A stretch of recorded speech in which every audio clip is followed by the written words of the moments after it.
Liftoff. 5, 4, 3, 2, 1, 0.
Well, good afternoon, and thank you for joining us here today at Kennedy's Space Center, America's spaceport.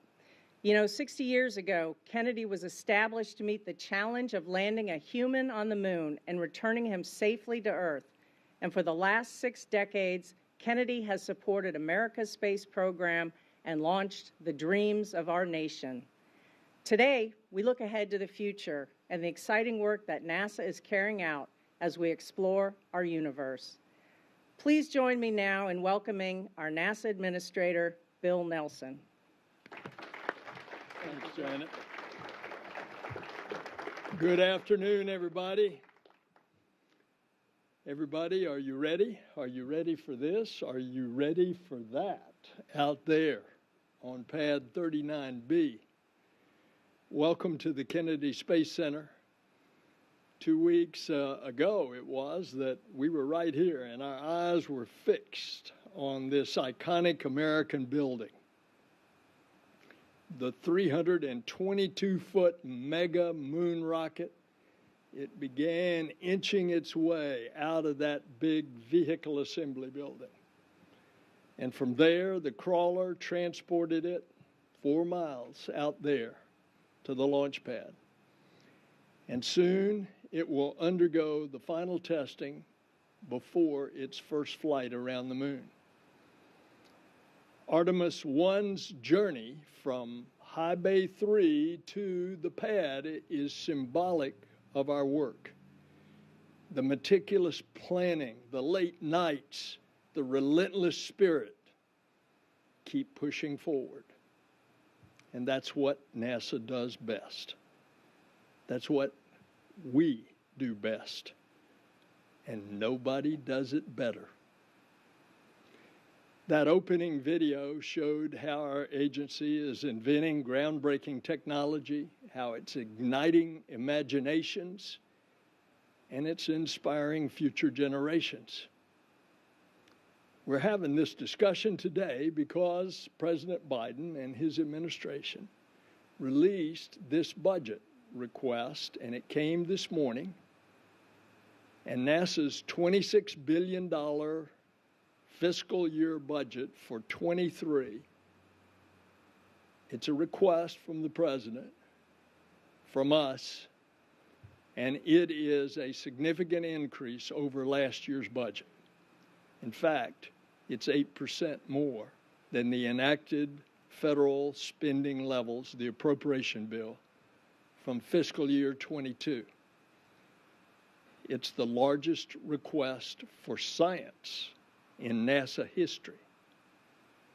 But greater than any number or statistic or a fact is what this budget request represents. It's a signal of support of our missions in a new era of exploration and discovery. It's an investment in the business and the corporations and the universities that all partner with NASA in all 50 states. And by the way, good paying jobs that they create. It's going to help our nation. It's going to help the world. It's going to address climate change. And it underscores STEM education, and it promotes diversity and equity. And it expresses confidence in this extraordinary workforce that we have that makes NASA, you know it, the best place in the federal government to work. Now, the pandemic, it really challenged us unlike anything ever before. It challenged us personally with our families. It challenged us professionally. And during the period of COVID, the NASA family never missed a beat, never stopped giving hope to the country that we serve and to all of humanity. Your relentless spirit to keep pushing forward, your perseverance, it inspired NASA's new vision statement. This time we took it seriously, what the vision statement is. Exploring the secrets of the universe for the benefit of all. It's that vision that will guide our work over the next year. So, what are we doing, and what have we done? We launched the most powerful telescope ever built. The Webb telescope had the world on the edge of their streets during the million-mile voyage. 344 single points of failure. Skeptics focused in on everything that could go wrong, but oh, what a science team we have at NASA.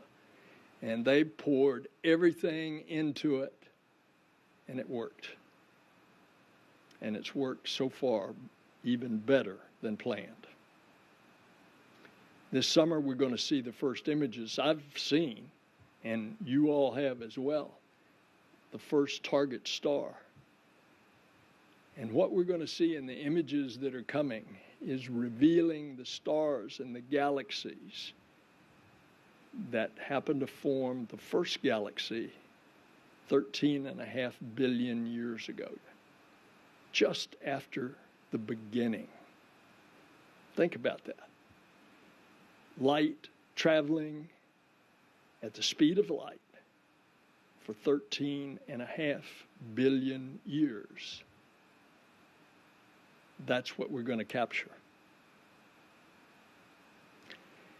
Look also what else we've done. We've extended the commitment to the International Space Station operations through 2030. And this decision empowers NASA to continue conducting groundbreaking research and collaborating with our international partners. Astronaut Mark Vande Hei is coming home Wednesday, day after tomorrow. And he's coming home with his Russian crew, and we and he will celebrate a historic 355 days in space.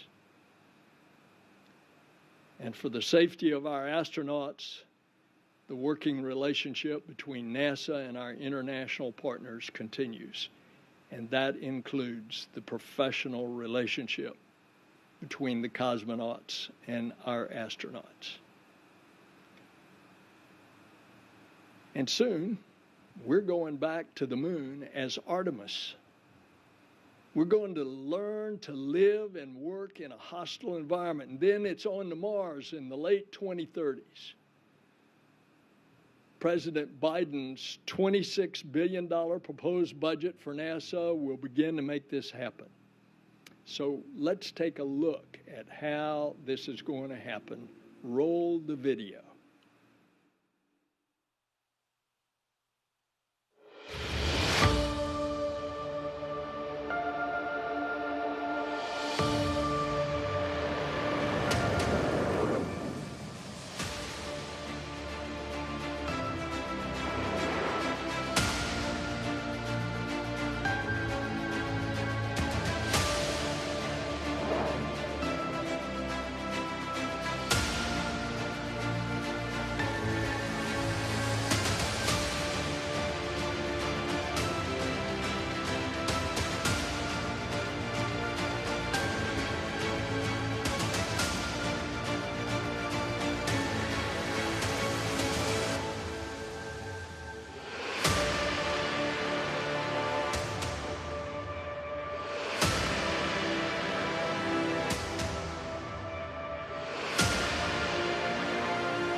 How about that?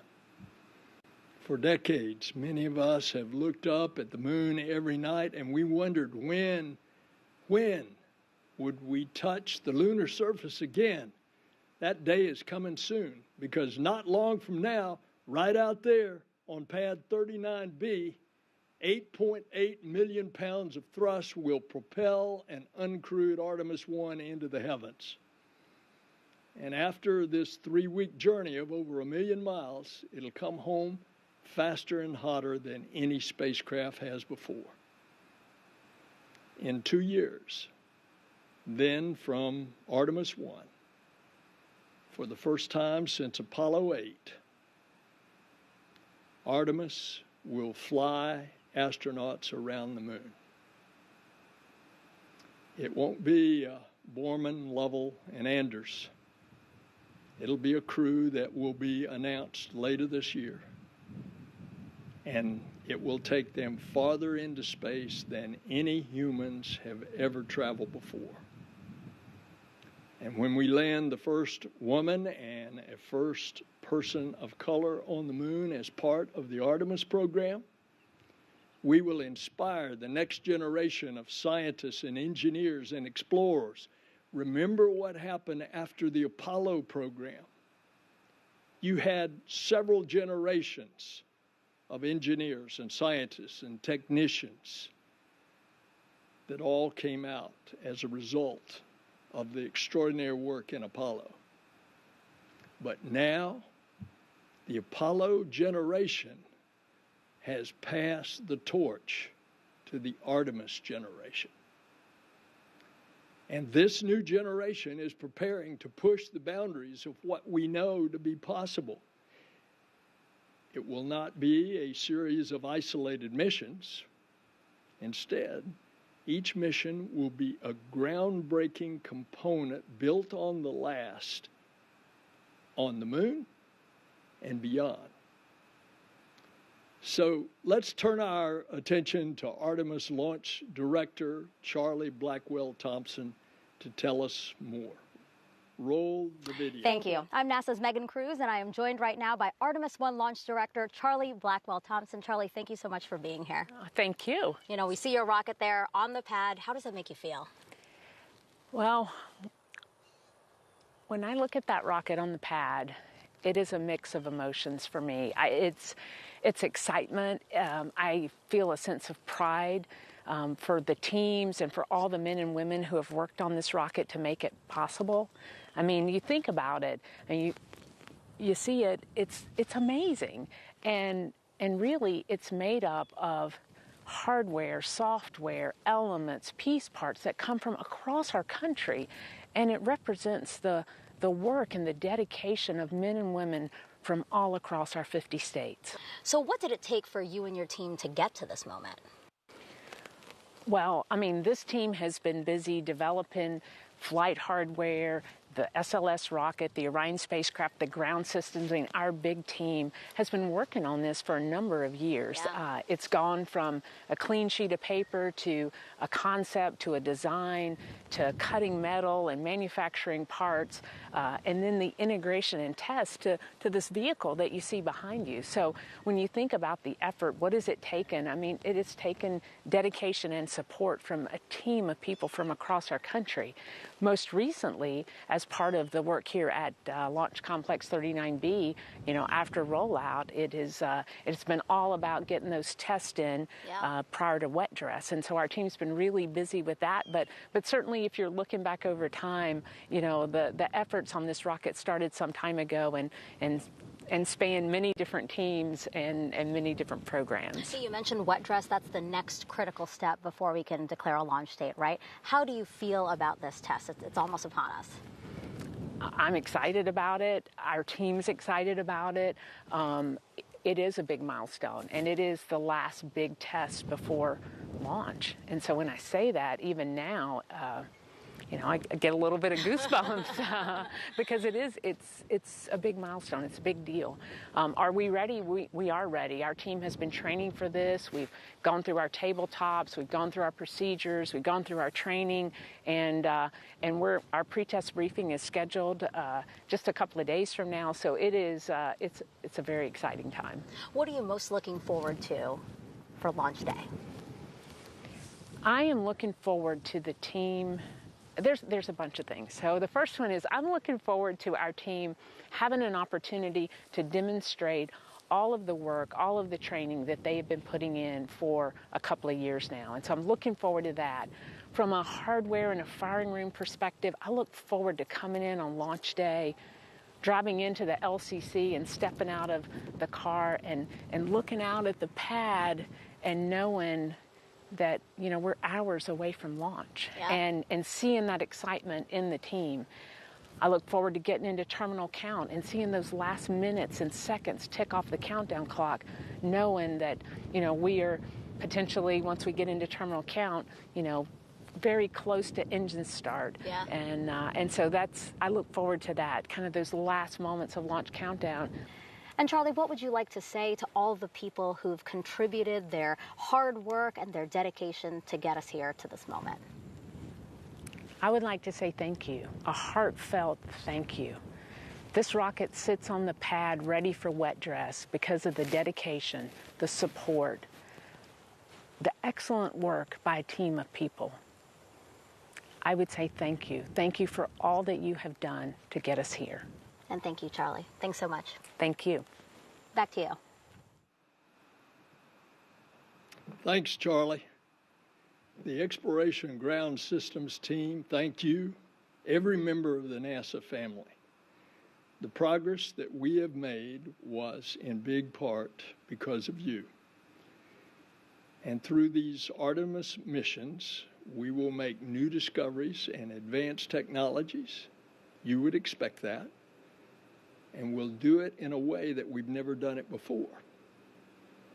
Just last week, we announced a plan for more competition to add additional landers to carry astronauts to the lunar surface. We expect to land about once a year for more than a decade.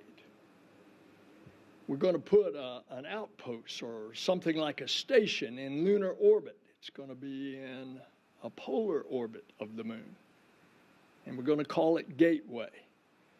And it will provide essential support for our return to the lunar surface, but it'll also serve as a staging point for deep space exploration. And our goal is to apply what we've learned living and operating on the moon and continue then out into the solar system. Our plan is for humans to walk on Mars by 2040. We continue the search for life. We're digging in Mars right now as one of our targets. We know rovers are critical components. But when you get down to it, you got to put the human in the loop. They are essential for exploration. The destiny of the human spirit is to explore. This year, a new inflatable heat shield is being developed that can actually slow down and survive re-entry on Mars. It's in this budget. So to sustain life on the moon and then onto Mars, we'll need surface power. We secured additional funding to build that essential infrastructure. Mars, of course, is millions of miles away. Research into nuclear propulsion is important. It will cut down the time it'll take for our pioneers to travel to Mars. It, too, is in the President's budget. Ladies and gentlemen, Mars is calling us. Last February, the Perseverance rover, it arrived at Jezero Crater on Mars. And the Mars Sample Return Mission will come back to Earth, bringing the samples gathered by Perseverance from the crater floor. Perseverance is putting them at different locations in these vials that are about that long. And they're putting a stash of them here and a stash of them there. And a Mars rover will go around with our European friends and pick them up. And then we put it in a Mars ascent vehicle, and it goes up and it rendezvous with a spacecraft in Martian orbit that'll bring it back to the moon. Just think what we're going to see in those samples. They could possibly confirm the ultimate question. Did life exist on Mars? Does it exist now? If it does, well, where else in the universe does it exist? You know, at NASA, we dream big, and we're constantly pushing the limit of what we know to be possible. And that's why it's critical to leverage the speed and innovation of the commercial sector as we move forward. Our partnership with industry has already allowed more scientific research. And in December, NASA signed agreements with 3 American companies to develop designs of space stations and other commercial destinations. First in low Earth orbit, and then who knows what, out of LEO. This budget provides funding for these efforts. It enables a commercial economy in low Earth orbit where the U.S. will maintain an uninterrupted presence after the planned retirement of the ISS. So, part of NASA's commitment to lead in space means that we will also continue to lead right here on Earth. Last January, Dr. Kate Calvin joined the NASA family as the agency's chief scientist and first senior climate advisor. And today, she and the director of NASA's Earth Science Division, Karen St. Germain, are joining us from Goddard to explain how NASA is at the point of the spear on climate research. So let's turn it over to the team at the Goddard Space Flight Center.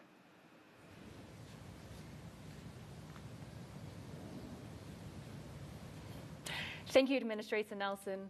As you just mentioned, we're at NASA's Goddard Space Flight Center in Greenbelt, Maryland, one of NASA's hubs of Earth science and climate change research. And I'm here with Karen and Kate.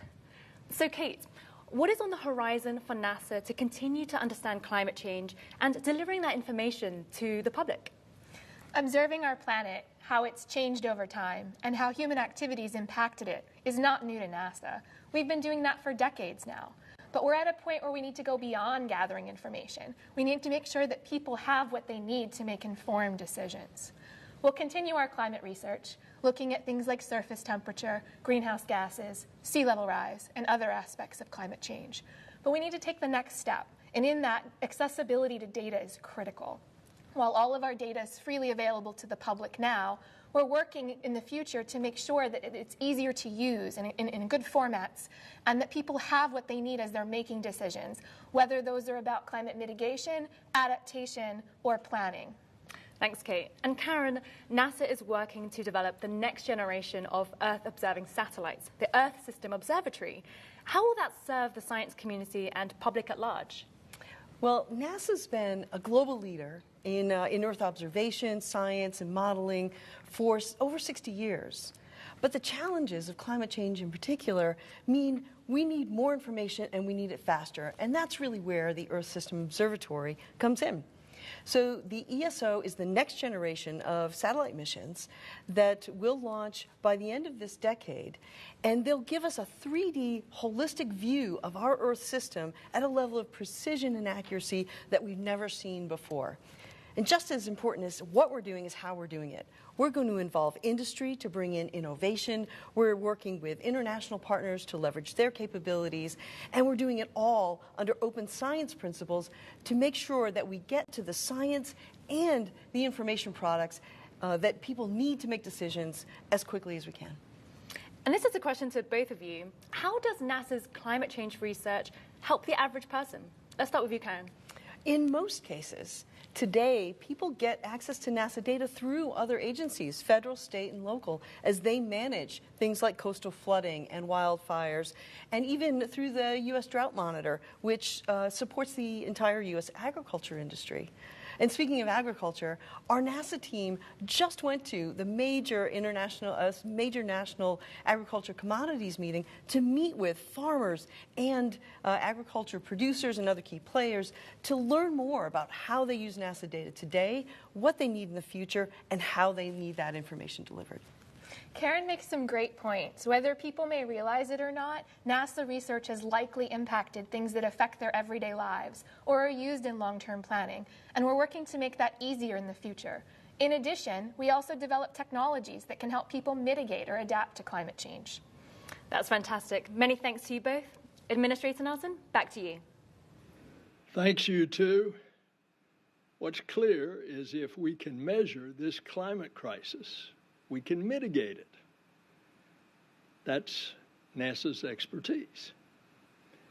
8 of the top 10 warmest years on our planet occurred in the last decade. This is indisputable. And it underscores the need for bold action to safeguard our future. The President's budget will empower NASA to launch an Earth Information Center. They won't let me call it a mission control center, so they've gussied up the name. It's an Earth Information Center, and we'll use it as a mission control to monitor operations during spaceflight. We're embarking on this effort to monitor conditions here on our home planet. And this effort will be implemented in coordination with other agencies and partners. It'll monitor greenhouse gases. It'll integrate data from a variety of sources. And remember, this is a whole complex of assets that are up there, including the great observatories that we're going to put up over the next decade. Observatories that will give us precise data about what is happening to our planet, and that will look and give us the precise measurements on what's happening to the water, to the land, to the ice, and to the atmosphere. And the goal is simple: to make NASA more datable, NASA data more accessible and usable for federal, state, and local governments, universities, researchers, as well as the public. All of that, the Earth Information Center, like a mission control. But it'll be virtual as well. We'll even have it in kiosk. around the country. This budget will give us the capacity to act more boldly and with greater urgency on trying to help save our planet. Now, this budget is also going to allow us to help mitigate the climate impacts in aviation. The X-57, an all-electric aircraft, is going to fly this year. It utilizes technology with the potential to make flying cleaner and quieter. I'm going to be out there at Edwards to see it at the Armstrong Flight Test Center. The President's funding request also supports a next-generation, highly efficient airliner prototype. NASA investments will result in safer skies, smoother passenger experiences, and faster aircraft. And that includes the X-59, which is going to fly this year as well. A supersonic but low sonic boom flight that can fly over populated areas. So let's hand it over to the Armstrong Flight Research Center, who are joining us live.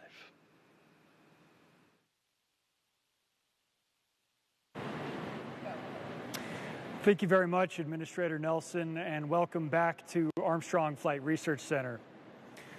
75 years ago, the course of aviation was changed forever when the late Chuck Yeager broke the sound barrier in the first experimental aircraft, the X-1. Today, NASA continues that tradition of pushing the envelope through experimental flight in pursuit of advancing sustainable aviation for all of us. I'm standing in front of the X-57 Maxwell. It's a Tecnam P2006T that's been retrofitted as an all-electric aircraft. I have with me here one of NASA's test pilots training to fly the X-57 for the project, Mr. Tim Williams. Hi, Matt. Hey, Tim. So, Tim, let's just start. What is the X-57 and what makes this a unique aircraft? Well, this is NASA's first all-electric crewed aircraft. And it's been a couple years going, but basically all electric motors, and it has a battery as well. So it's kind of cool stuff. Excellent. Can we get a closer look? Sure, absolutely. I want to ask you, you've flown so many different NASA aircraft in your career here.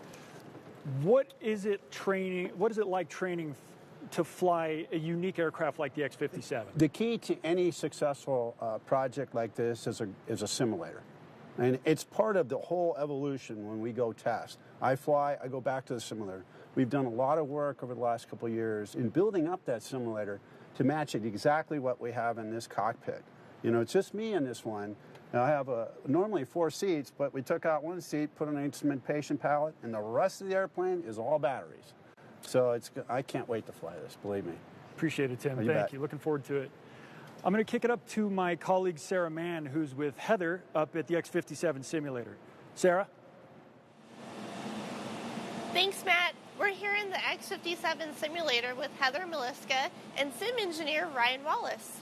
Heather, can you share with us the contributions the X-57 has given to industry? Sure. The X-57 project has made significant contributions to industry. As a reference platform, we're able to influence industry, influence standards, and the future of electric aviation. The industry is interested in distributed electric propulsion, and with that, the project started with LeapTech. And LeapTech was a modified electric wing that we put on a semi-truck that we drove on the lake bed here at Armstrong Flight Research Center, and we were able to prove and validate that our motors could produce 300 horsepower. Can you tell us about the batteries? Sure. Our NASA engineers designed batteries that could cover the entire flight profile, and we did this safely to make sure that there was no thermal runaways, and so we were able to share this publicly. Great. Thanks for sharing all this, Heather. Matt, back to you. Thanks very much, Sarah. I have Sean Clark here, who's NASA's principal investigator for the X-57 project. And Sean, I know it sounds like we have an important milestone coming up for this aircraft. I want to ask you about that, but also you and I know that NASA's goal is to share the electric propulsion design and airworthiness process with regulators, but why is that important? Yeah, thanks, Matt. We're really excited to take all of the engineering lessons learned that we're putting into this aircraft and get it into flight this summer. So we're all working toward that right now. And what's really important is that we learn from the fabrication and engineering development and airworthiness process and share that back to regulators and standards writers so that the aircraft of the future can take advantage of all the research that NASA is doing here and put them into the next generation of electric aircraft. It sounds so awesome. Thank you, Sean. Yeah. So the value that the X-57 project is already producing for the sustainable aviation industry is foundational, and we're proud to be paving the way for NASA's new line of crewed experimental aircraft, also known as X-planes, to include the truss brace wing, which is coming soon, as well as the X-59, which is NASA's quiet supersonic X-plane that could open the future to quiet supersonic flight over land, cutting flight times commercially in half. Administrator Nelson, back to you, sir. Thanks, guys. And let's remember that the first A in NASA is aeronautics.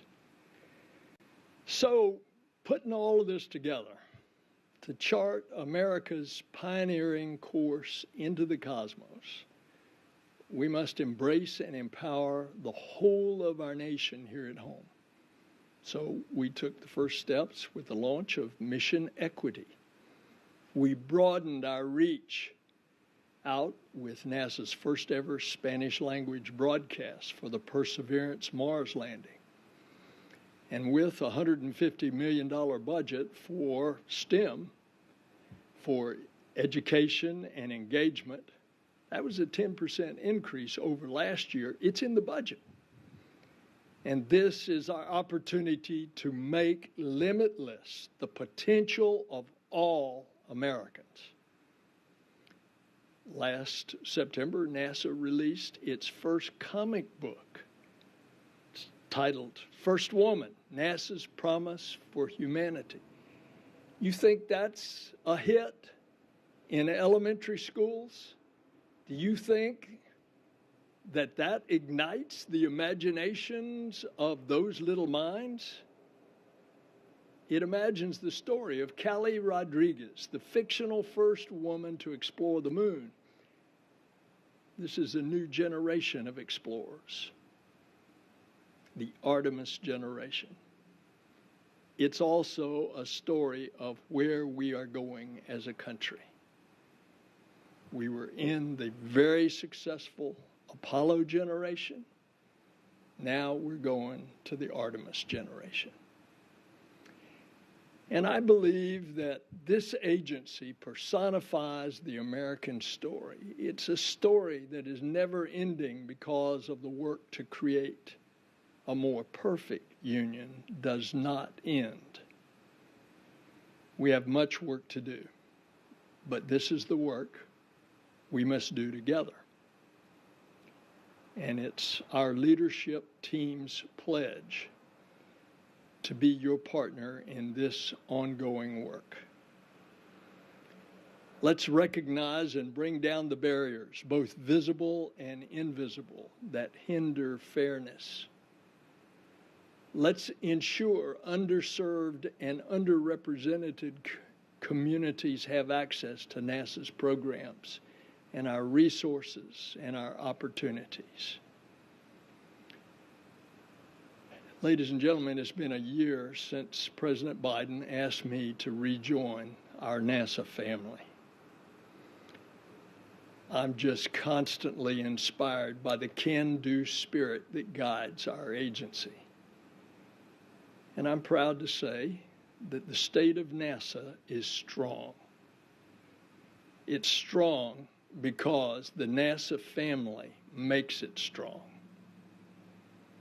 Over this past year, we've achieved missions once thought impossible.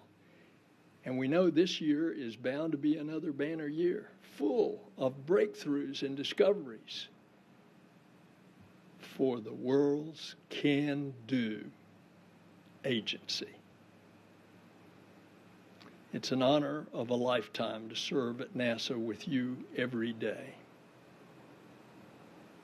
Onward and upward.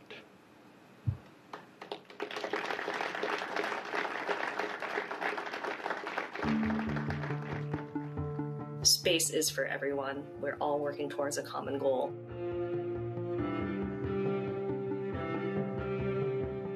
Just seeing people learn and grow and the community benefiting as a whole. We have vendors from all around this country, and all of that's bringing in a lot of jobs and getting to work in our community. I give back by seeing companies grow. My work means something. It provides people with the ability to feed their families.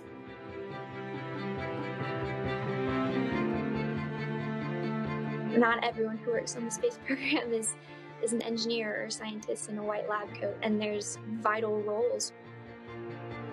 Everybody at NASA is very teamwork driven. Nothing that we do here is done by itself. All successful missions come from a team that works together, that is diverse. And we each bring a different perspective to the team to help us achieve our goals. There's literally an expert kind of within arm's reach that you can ask any question to, and you'll probably get one of the best answers in the world.